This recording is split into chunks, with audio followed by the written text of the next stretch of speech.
In today's video, I'm going to teach you how to change ChatGPT email. Before we begin, a quick heads up for clarity. As of 2026, you can only change your ChatGPT email if you originally created your account with a standalone email and password.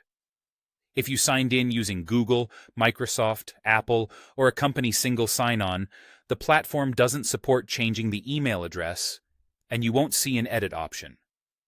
Let's get started. Open your web browser and search for ChatGPT.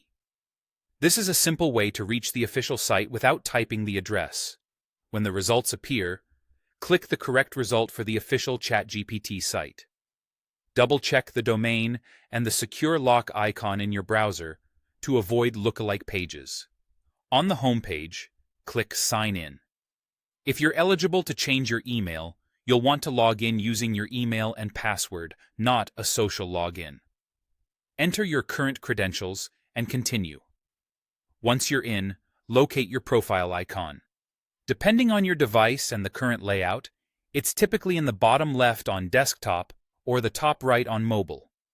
Click it to open your account menu. From there, select Settings, then go to the Account section. This area shows key details tied to your profile, including the email currently associated with your account. Look for your email address and find the small edit or pencil icon next to it. If you don't see that icon, it usually means your account type doesn't allow email changes. Click the edit icon, then type the new email address you want to use. Make sure it's an inbox you can access immediately.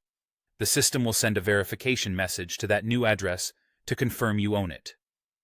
Open your email, look for the verification message, and follow the instructions inside.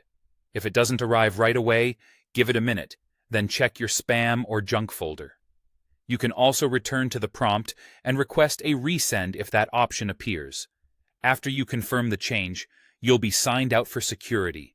That's normal. Go back to the sign-in page and log in with your new email address and your existing password. If you have trouble remembering your password at this point, use the Forgot Password link to reset it and get back in. And that's it. You searched for the official site, signed in, opened your profile, went to Settings and Account, edited your email, verified it in your inbox, and signed back in with the new credentials.